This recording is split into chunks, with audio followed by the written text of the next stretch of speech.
بسم اللہ الرحمن الرحیم۔ السلام علیکم بھائی، چینل سبسکرائب بھی کریں، لائک بھی کریں، شیئر بھی کریں اور کمنٹس بھی کریں، شکریہ۔ چلتے ہیں کہانی کی طرف۔ میں تم سب کے اندر جھانکنے کی صلاحیت رکھتا ہوں۔ تمہارا ماضی، حال اور مستقبل میرے سامنے ایک کھلی کتاب کی طرح ہے۔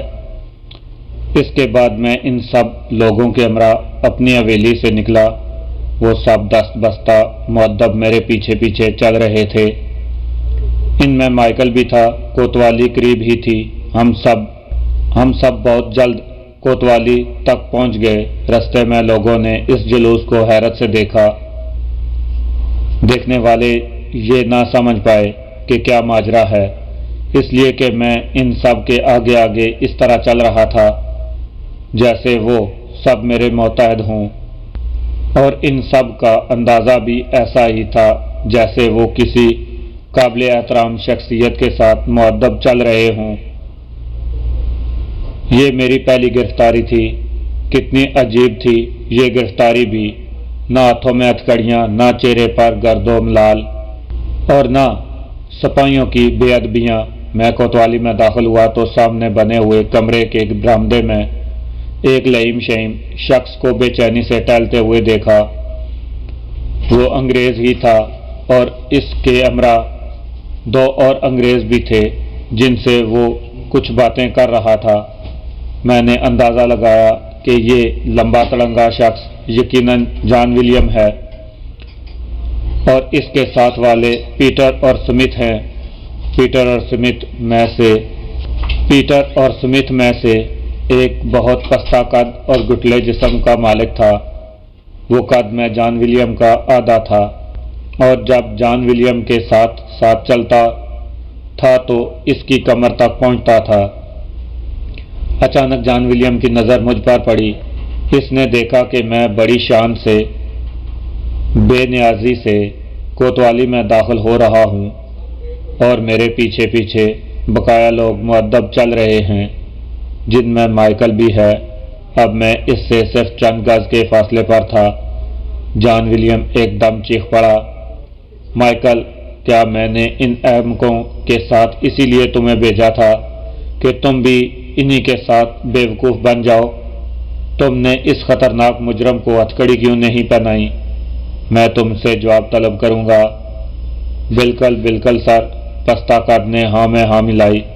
تم چپ رہو۔ ولیم پیٹر پر الٹ پڑا۔ میں نے سوچا تو یہ ہے پیٹر، یہ بھی حرامزادہ معلوم ہوتا ہے۔ دوسرا یقیناً سمتھ ہے۔ مائیکل سامنے آ کر تھر تھر کانپ رہا تھا۔ وہ صرف اتنا کہہ سکا، سر میں دفع ہو جاؤ یہاں سے۔ ولیم دوڑا۔ اور تم سنو احمقو، ولیم نے ایس پی اور کوتوال شہر کو مخاطب کیا، اسے حوالات میں ڈال دو، اس پر کڑی نگرانی رکھو، کوئی اس سے ملنے نہ پائے۔ ایس پی ذرا جھجکا، لیکن ولیم کی دوسری داڑ پر وہ بوکھلا گیا، اور میری طرف دیکھے بغیر اس نے میرا ہاتھ پکڑا اور سامنے بنی ہوئی حوالات کی طرف چل دیا۔ میں خاموشی سے اس کے ساتھ چل رہا تھا۔ حوالات کے باہر کھڑے ہوئے سپاہی نے اسے سلوٹ کیا اور فوراً حوالات کا سلاخوں والا دروازہ کھول دیا۔ جب ایس پی مجھے حوالات میں بند کر رہا تھا تو میں نے دیکھا کہ اس کی آنکھوں سے آنسو بہہ رہے ہیں، اس کے رخساروں کو نم کر رہے ہیں۔ وہ روندے گلے سے کہہ رہا تھا، مرشد، مجھ گناہگار کو معاف کر دینا۔ میں نے اس کے سر پر ہاتھ پھیرا اور بولا، تم بے فکر رہو، حالات بہت جلد بہتر ہو جائیں گے، اور تم دیکھو گے کہ اس مغرور کا سر میرے قدموں میں جھکا ہوگا۔ اس نے جلدی سے اپنے آنسو پہنچے اور بغیر کچھ کہے واپس چلا گیا۔ میں نے حوالات کا جائزہ لیا۔ یہ ایک بہت چھوٹی سی کوٹھڑی تھی جس میں صرف ایک آدمی لیٹ سکتا تھا۔ یہاں بڑا تعفن تھا جو مجھے سخت ناگوار گزرا، مگر حوالات کا دروازہ بند ہو چکا تھا۔ میں دروازے کی سلاخوں سے لگا سامنے دیکھ رہا تھا جہاں اب تک جان ولیم وغیرہ موجود تھے۔ وہ سمتھ اور پیٹر سے محو گفتگو تھا، اور کوتوال شہر ایس پی کے برابر کھڑا تھا۔ کچھ دیر بعد میں نے دیکھا کہ جان ولیم نے ایس پی سے کچھ کہا اور اپنے ساتھیوں کے ہمراہ کوتوالی سے نکل گیا۔ صرف مائیکل وہاں رہ گیا تھا۔ جان ولیم وغیرہ کے جاتے ہی ایس پی اور دوسرے افسران فوراً اولاد کی طرف آئے اور مجھے اولاد سے نکالتے ہوئے بولے، مرشد، اس زحمت کے لیے ہم معافی چاہتے ہیں، آئیں آپ ہمارے ساتھ ہمارے کمرے میں بیٹھیں۔ میں ان سب کے ہمراہ اولاد سے نکل کر بڑے آرام دہ کمرے میں آ کر بیٹھ گیا۔ میرے وہاں پہنچتے ہی ایس پی نے اپنے محتاط کو حکم دیا، دیکھو تم اپنے کچھ آدمی کوتوالی آنے والے رستوں پر سادہ کپڑوں میں معین کر دو، جیسے ہی وہ لوگ اس خبیث ولیم کو ادھر آتا ہوا دیکھیں تو ہمیں اطلاع کر دیں۔ اس کے ساتھ ہی وہ شخص باہر نکلا جسے ایس پی نے مخاطب کیا تھا۔ ایس پی نے پھر مجھ سے کہا، مرشد، اس ظالم نے ماسٹر مائیکل کو اپنے کمیشن سے باہر کر دیا اور فوراً دارالحکومت جانے کا حکم دیا۔ اب وہ شام کو آنے کے لیے کہے گا۔ مجھے اس کے ارادے خطرناک معلوم ہوتے ہیں۔ وہ کہہ رہا تھا کہ وہ تشدد کر کے آپ سے سب کچھ قبول کروا لے گا۔ ہم سب کا خیال ہے کہ آپ اس کے آنے سے پہلے ہی یہاں سے نکل جائیں۔ بعد میں جو کچھ ہوگا ہم بھگت لیں گے۔ زیادہ سے زیادہ تو یہی ہو سکتا ہے کہ ہمیں معطل کر دیں۔ نہیں، یہ ہرگز نہیں ہو سکتا۔ میں اپنی وجہ سے تم لوگوں کو مصیبت میں نہیں ڈال سکتا۔ یہ معاملہ اب میرا اور اس کا ہے، میں بھگت لوں گا۔ تم خاموشی سے سب کچھ دیکھتے رہو، یہ میرا حکم ہے۔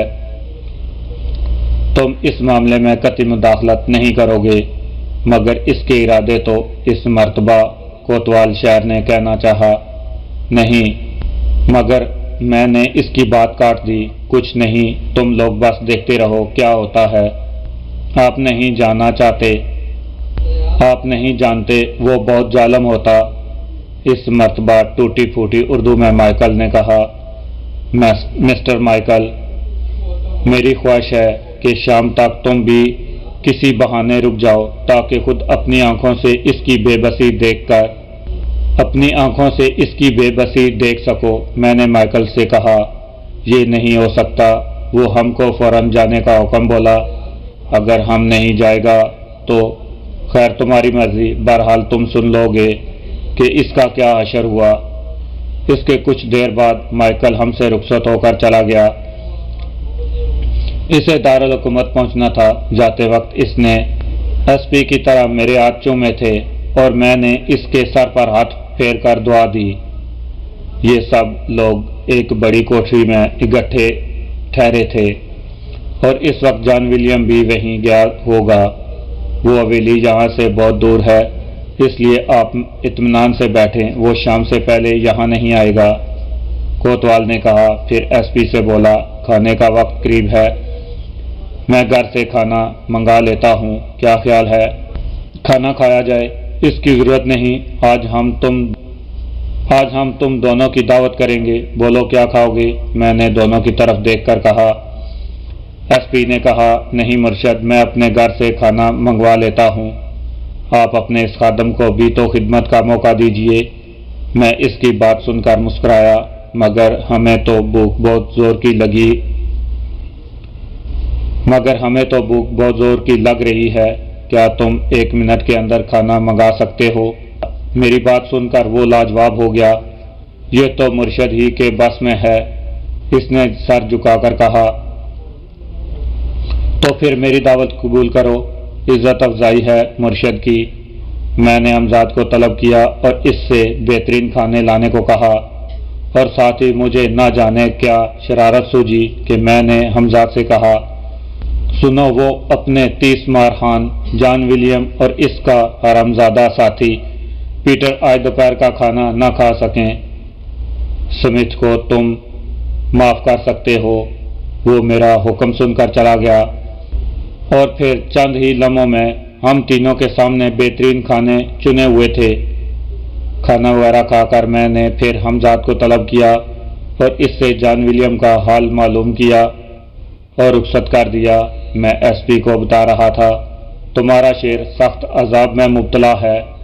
مجھے ابھی معلوم ہوا ہے کہ جیسے ہی خان ساموں نے اس کے سامنے کھانا لگایا اور اس نے کھانے کے لیے ہاتھ بڑھایا۔ سالن کی پلیٹ خود بخود اٹھ کر اس کے صاف شفاف کپڑوں پر اوندھی ہو گئی۔ بہرحال اس بونے پیٹر کا ہوا۔ وہ اپنے ماتحتوں کے سامنے بہت شرمندہ ہوا۔ اس نے پھر کپڑے بدلے اور دوبارہ کھانا کھانے بیٹھ گیا۔ اس مرتبہ کھانے کی پلیٹ نے اس کے چہرے کو ہدف بنایا تھا۔ وہ چیخنے لگا، اس کی آنکھوں میں مرچیں بھر گئیں۔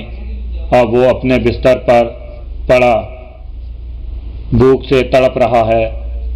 اس میں اب اتنی ہمت نہیں کہ دوبارہ کھانا کھانے بیٹھے۔ بونا بھی بھوکا ہے، البتہ سمتھ کھانا کھا چکا ہے اور اس نے ولیم کو سمجھایا بھی ہے کہ وہ مجھے رہا کر دے، ورنہ اس طرح کی مصیبتیں اور عذابوں میں مبتلا رہے گا۔ مگر اس نے سختی سے سمتھ کو ڈانٹ دیا اور کہا ہے کہ شام کو وہ میری کھال میں بس بھروا دے گا۔ میں نے تفصیل سے تمام باتیں ایس پی اور کوتوال کو بتائیں۔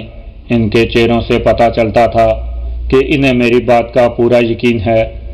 میرے علم میں تھا کہ امزاد کے نادیدہ ہاتھوں نے جان، ولیم اور پیٹر کی یہ درگت بنائی ہے، لیکن میں نے امزاد کے بارے میں ایس پی اور کوتوال کو کچھ نہیں بتایا۔ وہ صرف اتنا جانتے تھے کہ میرے بس میں چند نادیدہ پرسرار قوتیں ہیں جن کے ذریعے میں جو چاہوں کر سکتا ہوں۔ انہیں خوش گپیوں میں شام ہو گئی۔ کچھ دیر بعد ایس پی کے ماتحت نے اطلاع دی کہ جان ولیم اور اس کے ساتھی کوتوالی کی طرف آ رہے ہیں۔ میرے ایما پر ایس پی نے مجھے پھر حوالات میں بند کر دیا۔ میں نے دیکھا کہ جان ولیم آندھی طوفان کی طرح کوتوالی میں داخل ہوا۔ کوتوال اور ایس پی اپنی کرسیوں سے اٹھ کھڑے ہوئے، جو ولیم کی اطلاع پا کر برآمدے میں آ بیٹھے تھے۔ جان ولیم نے آتے ہی میز پر ہاتھ مار کر کچھ کہا۔ کوتوال فوراً حوالات کی طرف دوڑا اور مجھ سے بولا، حضور وہ سخت غصے میں ہے اور اس نے حکم دیا ہے کہ آپ کو برآمدے کے سامنے والے نیم کے پیڑ سے باندھ دیا جائے، مگر کچھ نہیں، وہ تمہیں جو حکم دیتا ہے اس کی تکمیل کرتے رہو، یہ میرا حکم ہے۔ میں نے سختی سے کہا۔ کوتوال میرا انداز دیکھ کر کانپ گیا۔ وہ میری خفگی کس طرح بھی نہیں چاہتا تھا۔ وہ مجھے لے کر برآمدے کے سامنے آیا اور سپاہیوں کو حکم دیا کہ مجھے پیڑ کے تنے سے باندھ دیں۔ سپاہی میوے حیرت تھے کہ یہ کیا ماجرا ہے۔ ابھی وہ جس شخص کا اتنا احترام کر رہے تھے اس کی یہ درگت بنا رہے ہیں۔ سپاہی پہلے کچھ جھجکے، لیکن جان ولیم کی ایک ہی پھنکار نے جیسے ان کے مردہ جسموں میں روح ڈال دی۔ ان کے ہاتھ اب مشینی طور پر چل رہے تھے۔ اب وہ مجھے پیڑ کے تنے سے باندھ رہے تھے۔ چمڑے کا بھیگا ہوا کوڑا ولیم ڈالا۔ کچھ ہی دیر میں دو سپاہی ایک کاٹھڑا اٹھا کر لائے جس میں چمڑے کے 2 کوڑے بھیگ رہے تھے۔ جیسے ہی سپاہی مجھے باندھ کر الگ ہٹے، جان ولیم ایک کوڑا اٹھا کر میری طرف بڑھا۔ ابھی وہ برآمدے سے نیچے بھی نہ اتر پایا تھا کہ میں نے امزاد کو طلب کیا، اور پھر لوگوں نے جو کچھ دیکھا وہ بہت حیرت انگیز تھا۔ جان ولیم میرے پاس آ کر چیخا، میں تیری زبان کھلوانا اچھی طرح جانتا ہوں۔ بتا، تو نے نواب صاحب کی لڑکی کو اغوا کرایا تھا؟ بول ورنہ میں تیری کھال گرا دوں گا۔ وہ صاف اردو بول رہا تھا اور یہ پہلے ہی سے میرے علم میں تھا کہ جان ولیم بھی انہیں انگریزوں میں سے ایک ہے جو رموز حکومت میں اس بات کو بھی ضروری سمجھتے ہیں کہ جہاں حکومت کی جائے وہاں کی زبان بولنا بھی اچھی طرح جانیں تاکہ بہتر طور پر حکومت کر سکیں۔ میں نے ایک نظر جان ولیم کو دیکھا جس کے ہاتھ میں کوڑا مارنے کے لیے اٹھ چکا تھا، مگر اس سے پہلے کہ کوڑا میرے جسم پر پڑتا خود بخود اس کے ہاتھ سے چھوٹ کر بہت زور سے پیٹر کے پیٹ میں لگا۔ وہ اپنا پیٹ پکڑ کر بیٹھ گیا۔ میں دیکھ رہا تھا کہ امزاد نے اس کے ہاتھ سے کوڑا چھین کر پیٹر کو دے مارا ہے، اور اس سے پہلے کہ جان ولیم دوبارہ کوڑا اٹھاتا، کوڑا خود بخود اپنی جگہ سے اٹھا، فضا میں لہراتا ہوا اور بہت زور سے ولیم کے لگا۔ ولیم چیخ پڑا مگر اب کوڑا برابر اس کے جسم کو چاٹ رہا تھا۔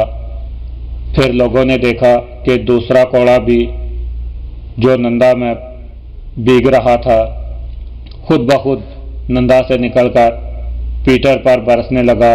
جان ولیم اور پیٹر دونوں ہی بری طرح چیخ رہے تھے۔ سمتھ باقاعدہ لوگوں کے ساتھ دور کھڑا یہ سب کچھ حیرت سے دیکھ رہا تھا۔ وہ تمام لوگ بہرحال یہ سمجھ چکے تھے کہ جو کچھ ہو رہا ہے وہ میری ہی پرسرار قوتوں کا کرشمہ ہے۔